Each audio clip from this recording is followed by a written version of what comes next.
Olá, sejam bem-vindos para mais um episódio das Vacinas de Pensamento. Nós hoje temos connosco o artista plástico José de Guimarães. Olá, José de Guimarães, muito obrigado por ter aceitado este convite. Seja muito bem-vindo.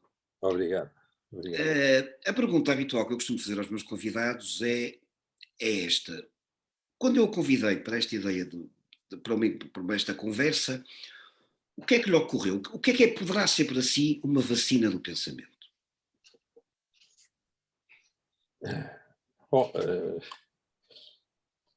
a vacina do pensamento é enfim, é uma expressão pouco usual, não é?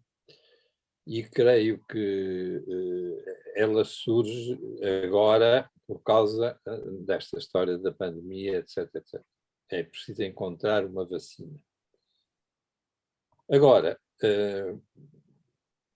se nos pusermos a filosofar sobre esse assunto, Uh, eu diria que vacina é algo que faz bem. Isto é, a vacina do pensamento é, digamos, um meio que as pessoas podem usar, podem usufruir, podem ter para colmatarem dificuldades e, sobretudo, colmatarem depressões enfim, da sua vida mental, intelectual, etc, etc. É interessante que diga isso porque, por exemplo, estava a pensar numa entrevista que fiz à Celeste Malpique e ela também de alguma maneira vai buscar associar a vacina a qualquer coisa que obrigou-a a reagir, a trazer qualquer coisa que ela até nem desconhecia nela própria e que a fez reagir. Claro. Outros pensam a coisa mais da perspectiva de proteção contra qualquer coisa. Foi assim que eu pensei inicialmente. Mas essa é a parte também interessante deste projeto, é que é muito polissémico este conceito e, portanto, dá para abordagens muito diferentes. Não é? E, nesse sentido, eu imagino, por exemplo, que a arte, que, ao pensar naquilo que me estava a conceptualizar a ideia de vacina, que a arte poderá encaixar aqui, digo eu. Exatamente. Eu devo dizer que eu próprio, que vivi, enfim, como todas as pessoas ainda vivas, não é? Viveram este, já lá vai mais de um ano, não é? De pandemia, que é uma espécie de prisão domiciliária. Para mim, se não fosse a arte, eu estava no manicômio, de certeza. Quer dizer, se não fosse, digamos, a minha capacidade criativa e, sobretudo, a capacidade de eu me debruçar sobre o meu trabalho, que é um trabalho criativo, evoluindo, pensando, refazendo, descobrindo. Quer dizer, isto foi, foi a minha vivência durante este ano todo que passou. Portanto, primeiro, eu estive sempre ocupado. Não tive lapsos de imaginação ou lapsos de falta de motivos. Bom, e, portanto, estive a trabalhar talvez até muito mais do que o habitual, que me permitiu encontrar novas ideias, novas soluções e novos caminhos. Digamos, se dividirmos esta pandemia em duas partes, há uma introdução e nessa introdução, que foi de meses, eu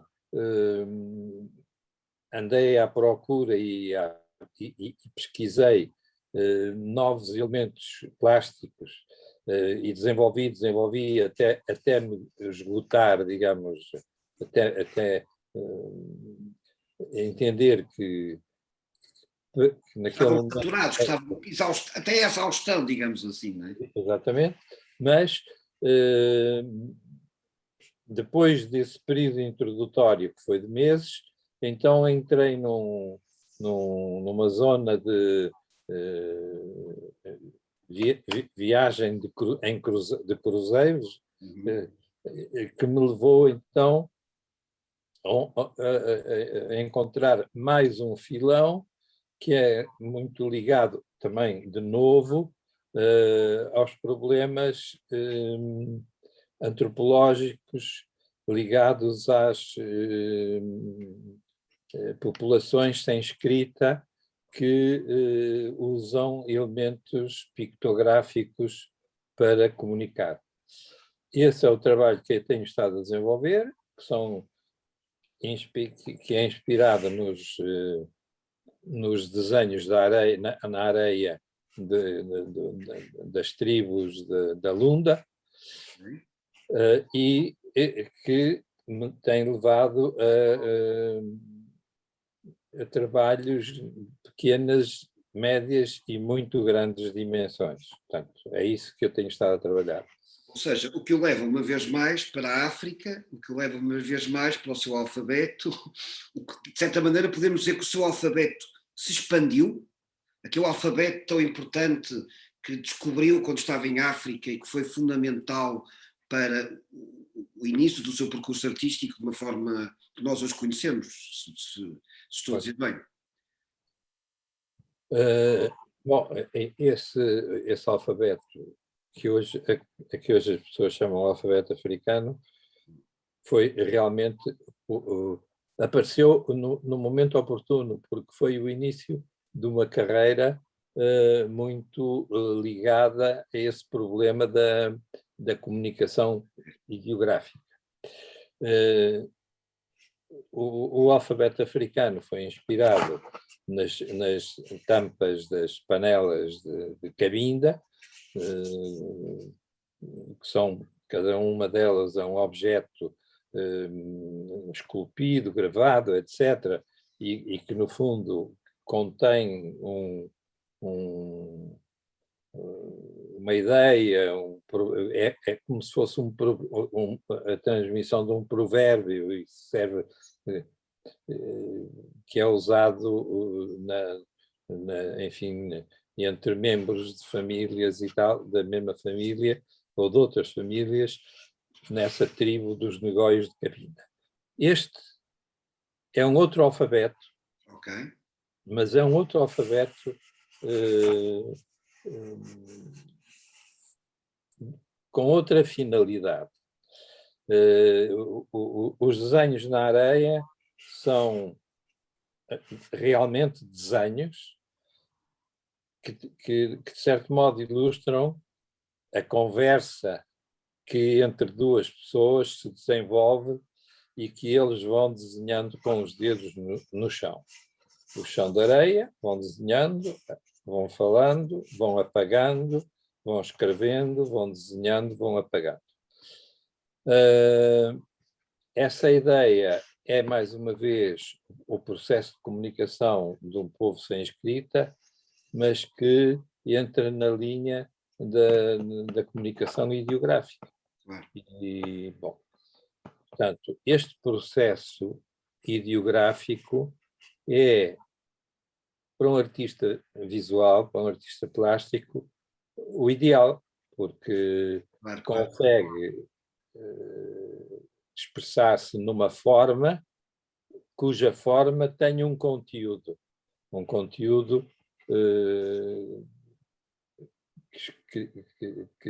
que se transmite através da forma. Ok. Mas quer dizer, o que eu acho absolutamente fascinante no seu trabalho é, uma vez mais, ir buscar inspiração a outros povos, a outras formas de estar no mundo, O que me leva, de alguma maneira, a fazer a pergunta, ligada com esta ideia das vacinas, se de alguma maneira essa experiência também tem um lado de vacina para si. Ou seja, essa sua descoberta desses ideogramas, dessas outras formas de comunicação, acha que se pode pensar desta maneira ou não? Ou Bom, eu direi que este processo de investigação, no fundo, este é um trabalho de investigação, este processo de investigação é um processo que me preenche o espírito completamente, não é? O que me obriga a tentar depois encontrar soluções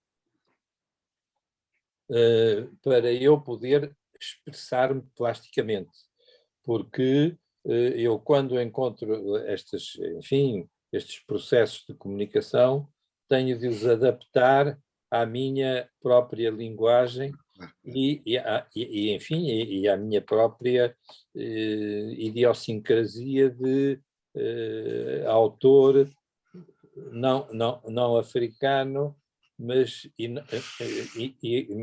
autor ocidental, não é? Isso leva a uma pergunta também que eu acho que agora estava aqui a pensar, estava a registar.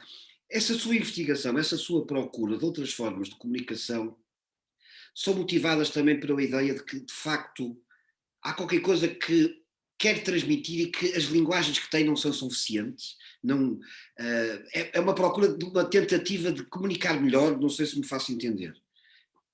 Sim, eu acho que é realmente uma tentativa de comunicar melhor, ou melhor, de comunicar de uma forma mais verdadeira.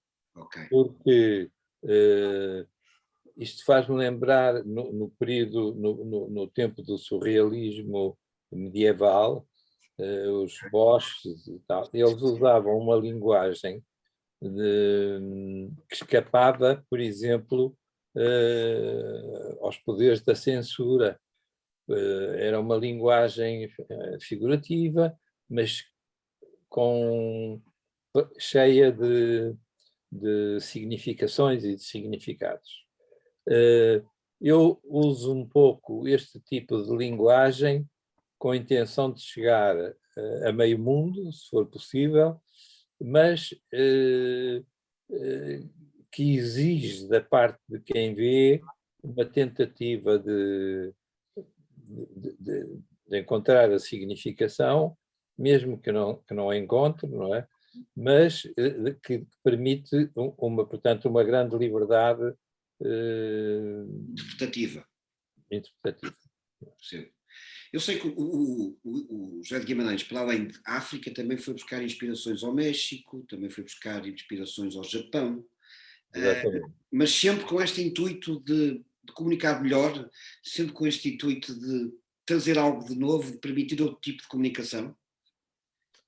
Exatamente. Olha,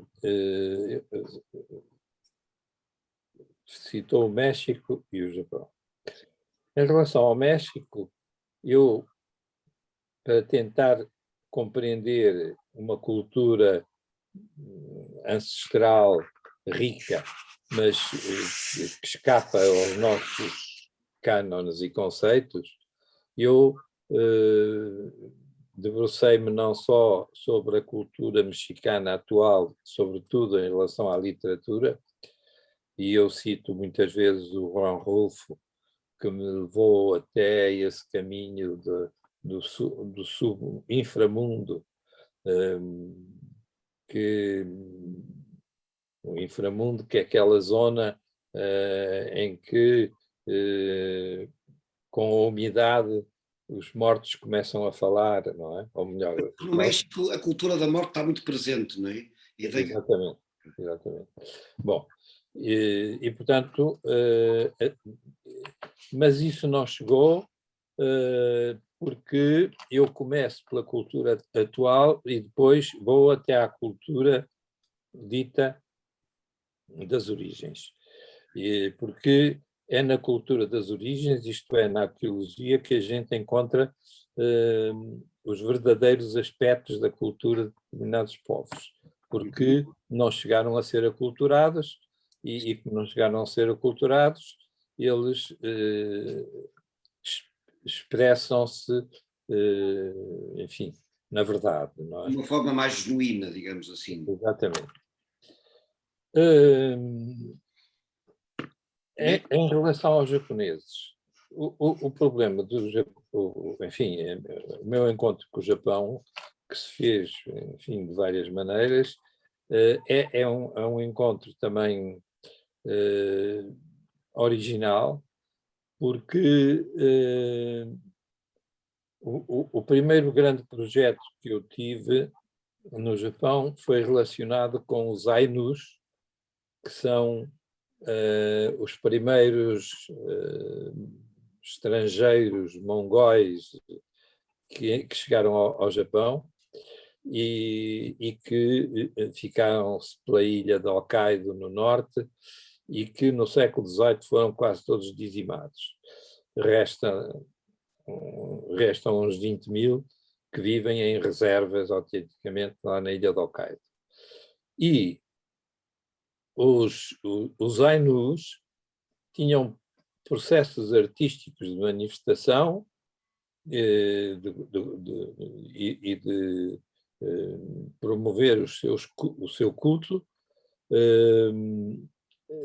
tatuando-se e vestindo roupagens, todas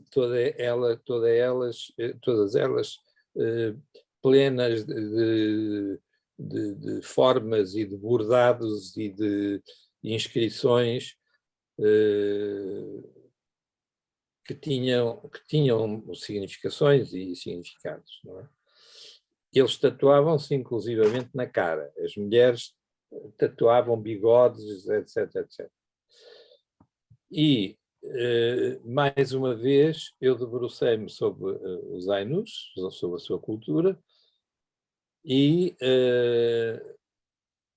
tentei renovar esse tipo de inscrições, etc., para uma linguagem mais contemporânea e que me permitisse realizar objetos físicos, mas que tinham como base, como raiz, digamos, toda uma cultura, enfim, ancestral, digamos assim. Ancestral e que foi do início quase da independência da libertação do Japão,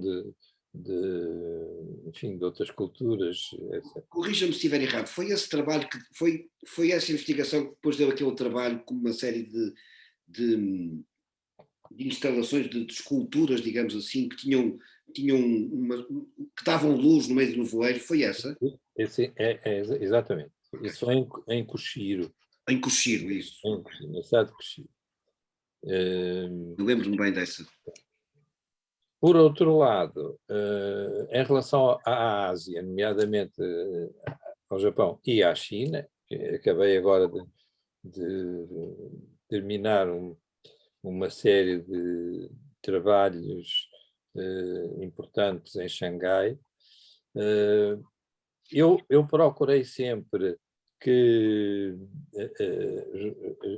as obras que eu realizei nesses países não fosse afrontosa para a cultura deles. E a verdade é que, enquanto em África eu vou procurar alfabetos e constituir alfabetos que são completamente estranhos e, enfim, fora do nosso contexto, na Ásia eu não precisei de procurar muito, porque os próprios alfabetos asiáticos são alfabetos sensoriais. E a gente olha para os pictogramas ou para cada uma daqueles caracteres e vê lá naqueles caracteres ou um homem, ou uma casa, ou uma árvore, ou não sei. De maneira que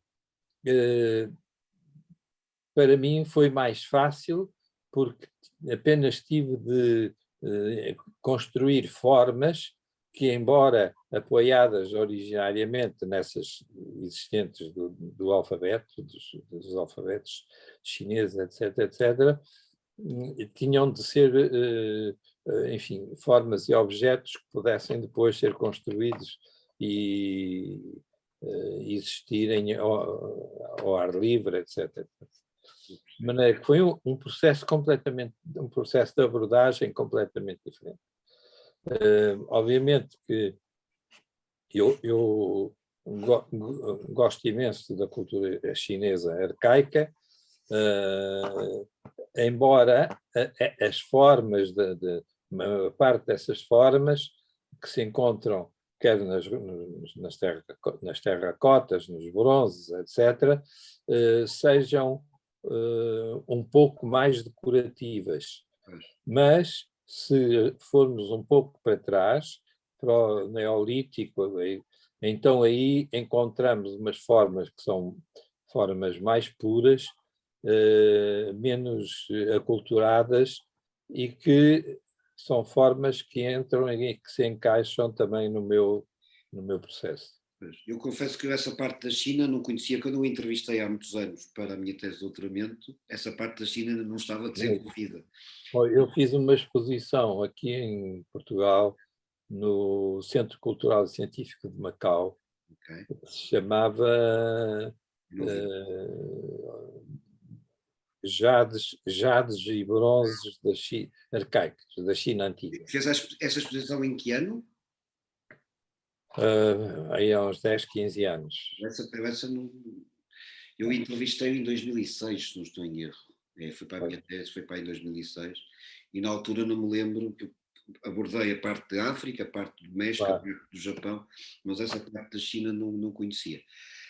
E parte do princípio, agora voltando ao início da nossa conversa, e para voltar, para fechar o ciclo, digamos assim, que durante este ano esteve a trabalhar tanto, presumo que nos próximos tempos vão surgir várias exposições a partir desta época da pandemia, deste período da pandemia, digo eu. Sim, é possível. É possível. De resto, eu no fim deste mês, mais ou menos, vou apresentar uma microexposição que são 6 gravuras, 6 serigrafias sobre este tema dos desenhos da areia. Okay. Isso vai sair agora e vai ter um texto curioso, porque é de uma pessoa que não é nem crítico de arte, etc., mas sim é um contador de histórias, que é filho do autor deste livro que há sobre os quiocos, os desenhos na areia, que é o Mário Fontinha. Okay. O Mário Fontinha já morreu, mas era um antropólogo, viveu em África, em Angola, sim, e publicou este livro dos desenhos na areia, que é um livro muito curioso, e o filho dele é um contador de histórias que, enfim, fala sobre vários assuntos, inclusivamente ele teve a prática e a experiência também destes desenhos na areia.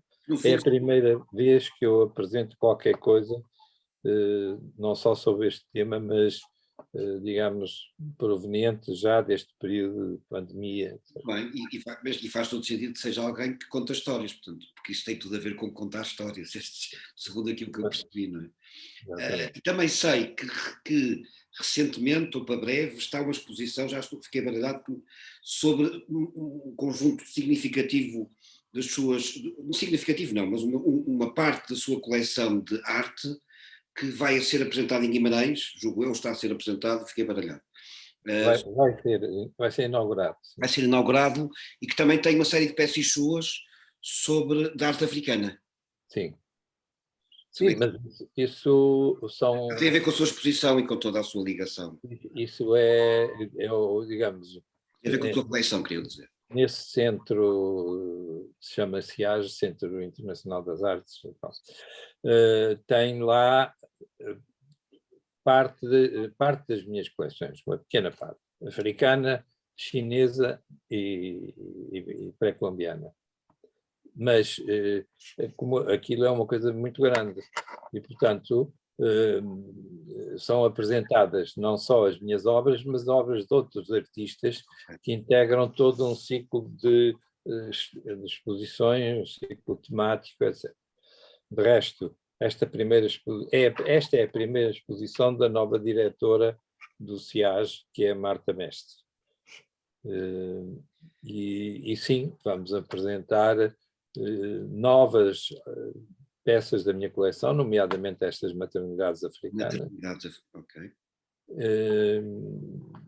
Conjuntamente com outras peças, como, por exemplo, um Dom Sebastião, que foi emprestado também pela Gulbenkian, que é uma peça minha que eu fiz em papel, que é em papel no Japão, justamente, onde eu fiz vários papagaios de papel. Vai pensar nisso, os papagaios de papel, precisamente. Incluindo este Dom Sebastião, que tem 6 metros de altura e que tem viajado por muitos sítios. E continuamos com este seu percurso miscigenado. Está permanentemente a ir buscar e a miscigenar várias culturas e sintetizar. Exatamente. Não, porque eu acho que o conceito da arte e de museus, etc., quer dizer, não se devem impor fronteiras no confronto com as obras de arte. E, tanto as obras do passado como as obras do presente podem ser mostradas em simultâneo. Veja também o trabalho do Abi Warburg. Exatamente. Hoje em dia, o Abi Warburg é falado por todo lado e os princípios que ele enunciou no século XIX são hoje seguidos por muitos curadores, etc. Essa foi a minha ideia quando há 20 anos eu propus a criação deste Centro de Arte Contemporânea, que não era propriamente um museu, mas um lugar de confronto das várias artes e das várias consciências críticas, etc. Essa ideia nasceu em 2000, que foi aí a primeira ideia, e que aliás foi consumada com uma doação de obras que eu fiz à cidade e que estiveram lá, estão expostas. Eu costumo levar os meus alunos. Eu sempre, agora na altura da pandemia não posso, não é? Mas todos os anos faço questão de os levar lá, porque é muito importante. E então... O antropólogo e professor de antropologia é fundamental irmos ao Museu de Guimarães, que tem esse espólio. E tem realmente muitas peças raras, boas, sem dúvida, e que vale a pena ser vistas. José de Guimarães, muito obrigado por esta partilha, foi excelente. Muito obrigado pela sua disponibilidade e um abraço e até breve. Espero poder ter mais oportunidades para poder conversar consigo. Foi muito bom. Mas vá lá visitar agora a exposição. Irei com certeza. Com licença. Boa tarde. Boa tarde, obrigado.